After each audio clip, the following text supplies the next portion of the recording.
Hello students, how are you? I'm Krishna Nayak, your chemistry teacher, and today we are going to discuss about the Henry's law. Okay? Henry proposed a quantitative relation between the pressure and solubility of a gas in a solvent, right? In a previous lecture, we discussed about the solubility and factors affecting that solubility, right?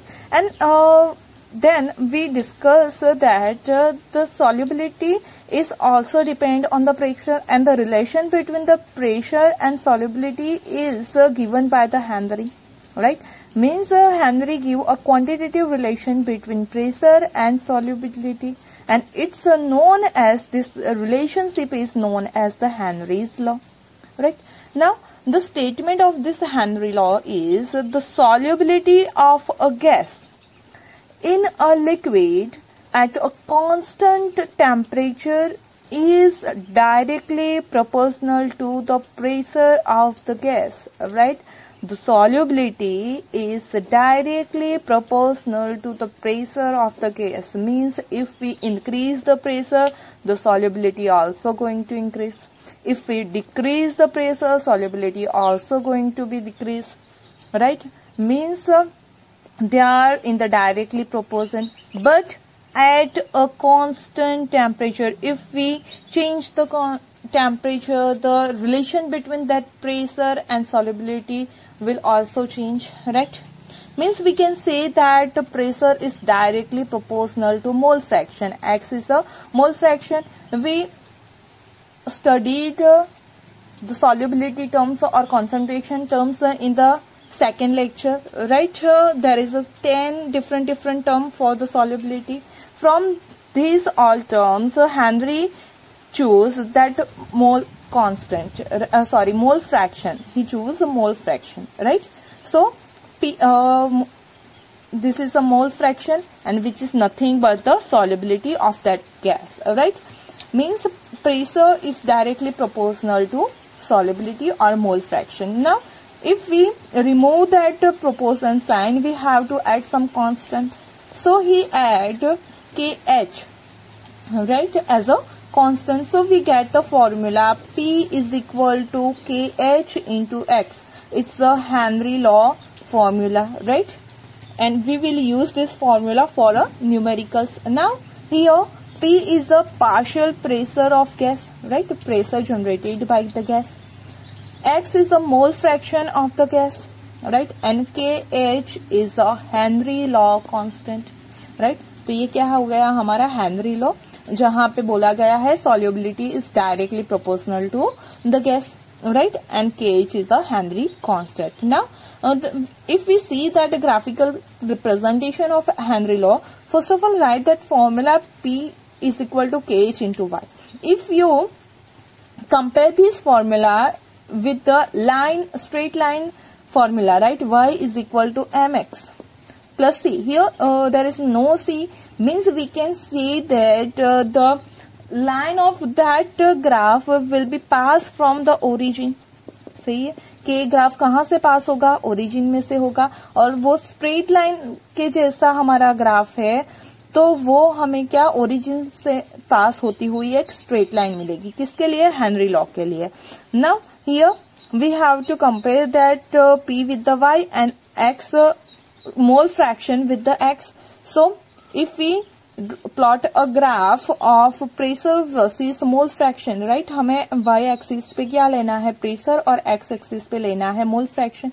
अगर उसका हम graph plot करें तो एक straight line मिलेगी. कहाँ से? Origin में से पास होती हुई एक स्ट्रेट लाइन मिलेगी. या you can see that the slope of that graph will give the value of KH.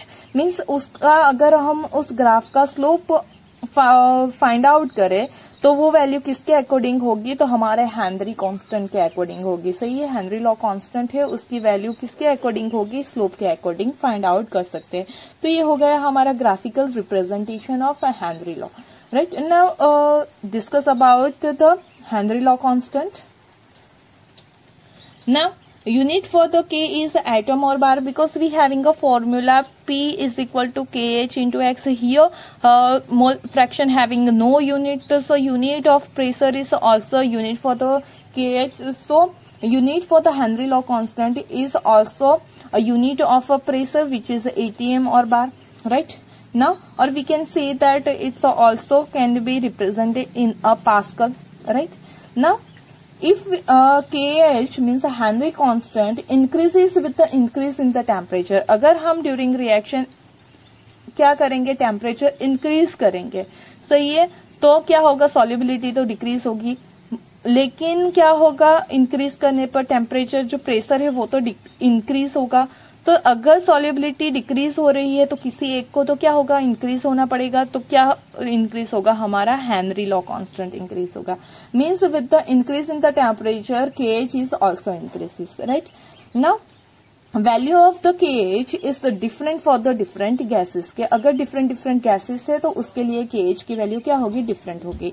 Value of KH is also difference for a same gas, सही है, सेम गैस के लिए भी डिफरेंट होगी. कब, एट द डिफरेंट टेम्परेचर. अगर same gas है और टेम्परेचर डिफरेंट है तो क्या होगी, KH के वैल्यू डिफरेंट होगी. पहले क्या बोला गया कि सपोज के ऑक्सीजन है और नाइट्रोजन है, तो ये दोनों के लिए KH की वैल्यू क्या होगी, डिफरेंट होगी. अगर हमने ऑक्सीजन के लिए KH की वैल्यू फाइंड आउट की एट द 273 केल्विन एंड दूसरी हमने फाइंड आउट की एट द 303 केल्विन, तो ये दोनों भी क्या होगी, KH की वैल्यू डिफरेंट होगी, सही है. और ये भी बोल सकते हैं कि KH value at the 273 degree is less than that of the KH value of 303, क्योंकि टेम्परेचर इंक्रीज होने पे KH वैल्यू क्या होगी, इंक्रीज होगी for the same gas also. Okay, now we see the applications of Henry law. It is used in soft drink, right? कैसे use होता है, in soft drinks and soda water solubility of CO2 is increase by the sealing border under a high pressure. जैसे कि हमने बोला कि pressure increase करने से सॉल्युबिलिटी इंक्रीज होती है. सोडा वाटर में क्या करना है, हमें CO2 डिसॉल्व करना है. तो if we seal the bottle of soft drink and soda water at a high pressure the solubility of CO2 will be increase, right? Now in the lungs भी हमारा हेनरी लॉ फॉलो होता है. कैसे follow होता है वो बात करते हैं. In lungs where oxygen is present in air with a high partial pressure, right? कि जो हमारे लंग्स है उसमें बाहर से ऑक्सीजन आता है विथ द हाई प्रेशर. तो क्या होता है, it combine with the haemoglobin and form oxy haemoglobin, सही है, कि जो लंग्स है उसमें ऑक्सीजन का प्रेशर हाई है तो वो क्या करेगा, हीमोग्लोबिन के साथ कंबाइन हो जाएगा और ऑक्सी हीमोग्लोबिन फॉर्म करेगा. That oxy haemoglobin moves towards the tissues through the blood, right? अब क्या होगा टिश्यू में, तो in the tissue where partial pressure of oxygen is low. यहाँ लंग्स में तो क्या हो रहा था, तो जब इनहेल करते हैं हम तो बाहर से एक्स्ट्रा ऑक्सीजन आ रहा था, उसकी वजह से हाई प्रेशर है. लेकिन अगर हम टिश्यू की बात करें तो वहां पे there is a low pressure for the oxygen. So ये जो ऑक्सी हीमोग्लोबिन हमने फॉर्म किया था by the combination of oxygen and haemoglobin, वो वहां से क्या करेगा, ऑक्सीजन को रिलीज कर देगा, सही है. वो क्या करेगा, ऑक्सीजन को रिलीज, और वही रिलीज किया हुआ ऑक्सीजन क्या करता है, टिश्यू और सेल यूज करता है. ओके, तो मीन्स कि यहाँ पे जो रेस्पिरेशन की प्रोसेस होती है हमारे बॉडी में वो भी किसके अकॉर्डिंग होती है, हेनरी लॉ के अकॉर्डिंग होती है, right? Now for the climbers को कैसे इफेक्ट करता है, at high altitude the partial pressure of oxygen is less than at the ground level, सही है, कि जैसे जैसे हम हाइट पे जाएंगे हमें पता है कि जो प्रेशर है वो क्या होता है, डिक्रीज होता है. अगर प्रेशर डिक्रीज होगा तो जो ये ऑक्सीजन है उसका कॉन्सेंट्रेशन डिक्रीज होगा, कहाँ पे, ब्लड में, सही है. क्योंकि जितना हमने यहीं पे बात की कि अगर लंग्स में प्रेशर हाई रहा तो ऑक्सीजन ब्लड में क्या होगा, डिसॉल्व होगा और ऑक्सी हीमोग्लोबिन फॉर्म करेगा. लेकिन at the high altitude means अगर हम कोई क्लाइंब कर रहा है, हिल क्लाइंबिंग और माउंटेन क्लाइंबिंग कर रहा है, तो at the height, at the top of that hill और माउंटेन, तो क्या हो जाएगा, प्रेशर कम होगा. प्रेशर कम होगा उस वजह से जो ब्लड है उसमें जो ऑक्सीजन डिसॉल्व होता है वो भी क्या हो जाएगा, कम हो जाएगी, उसकी कॉन्सेंट्रेशन ब्लड में कम हो जाएगी, राइट? उस वजह से क्या होता है, that climber feels weak, right? वो क्लाइंबर क्या फील करेगा, वीक फील करेगा. एंड ऑल्सो अगर बहुत ज्यादा प्रेशर कम हो रहा है ऑक्सीजन का, then he will or she will unable to think properly. जो क्लाइंबर है वो थिंक भी नहीं कर पाएगा, क्योंकि ब्लड में अब ऑक्सीजन की अमाउंट क्या हो रही है, कम हो रही है। और उसी डिजीज को क्या बोलते हैं हम, एनोक्सिया बोलते हैं। सही है कि जब हम क्लाइंबिंग कर रहे होते हैं तब अगर हमें वीक फील होता है due to the low pressure, right. And कोई जो होता है वो क्या हो जाता है, तो उसकी थिंकिंग कैपेसिटी भी चली जाती है, उसे चक्कर जैसे आने लगते हैं। उसी डिजीज को क्या बोलते हैं, एनोक्सिया बोलते हैं, right. For the scuba driver, जो स्कूबा डाइवर है उसमें कैसे ये लॉ अप्लाई होता है, तो उसकी बात करते हैं। The tanks used by the scuba diver is are filled with the air diluted with the helium.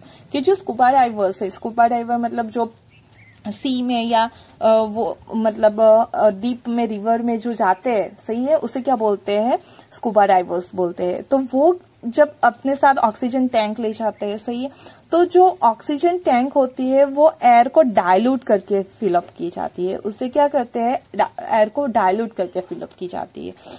क्यों डाइल्यूट की जाती है, तो at the under water pressure is high, हमें पता है कि वहां पे जो प्रेशर होगा वो हाई होगा, तो उसी वजह से जो solubility of gas in the blood है वो भी क्या हो जाएगी, हाई हो जाएगी।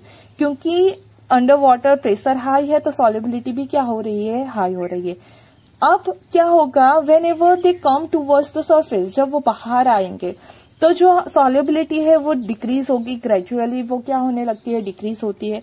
अगर अंडर प्रेशर बहुत हाई है और फिर वो जो हमारी सॉल्युबिलिटी है वो डिक्रीज होने लगती है अचानक से, तो क्या होता है, जो डिसॉल्व गैस है वो रिलीज होने लगता है, जो हमारे ब्लड में डिसॉल्व गैस है। क्योंकि अंडर वाटर क्या है, प्रेशर बहुत हाई है तो गैस ज्यादा डिसॉल्व हो गई है, लेकिन जैसे जैसे बाहर आ रहे हैं तो वो प्रेशर डिक्रीज होने की वजह से जो गैस अंदर ब्लड के अंदर एब्जॉर्ब हुई, मतलब ऑक्सीजन जो अंदर डिसॉल्व हुआ है वो क्या होने लगेगा, रिलीज होगा।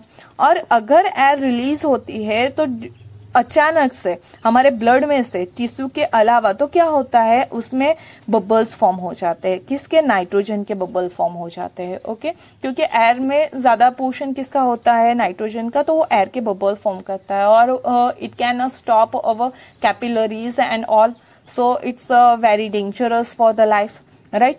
तो उस वजह से हम क्या करते हैं, जो टैंक होती है उसमें डाइल्यूटेड एयर भरते हैं, फिलअप करते हैं। डाइल्यूट करने का मीनिंग क्या होता है कि नाइट्रोजन का अमाउंट हम घटा देते हैं, सही है। तो जो प्रेशर है इतना इंक्रीज नहीं होगा और जो बाकी के प्रॉब्लम्स होने के चांसेस है वो घट जाते हैं by the help of that helium. Okay, तो ये हो गई हमारी applications of Henry's law. Now see the limitations of that Henry law. Limitations of Henry law. Henry law is applicable only if the following conditions are satisfied. ये जो following condition है वो satisfy होती है तभी Henry law हम apply कर सकते हैं। First thing is the gas should behave like an ideal gas. के हमारा गैस कैसे behave करना चाहिए, एक आइडियल गैस की तरह behave करना चाहिए। दूसरी चीज है the gas should not undergo compound formation with the solvent. सही है, वो सॉल्वेंट के साथ रिएक्ट करना नहीं चाहिए और सॉल्वेंट के साथ उसे कंपाउंड फॉर्म नहीं करना चाहिए। और दूसरी चीज, वो कंपाउंड फॉर्म ना करे विद द सॉल्वेंट, उसके साथ साथ वो खुद भी ना एसोसिएट हो ना डिसोसिएट हो इन द सॉल्वेंट। सही है कि वो जो हमारा सॉल्वेंट है उसमें एसोसिएट या डिसोसिएट होता नहीं होना चाहिए।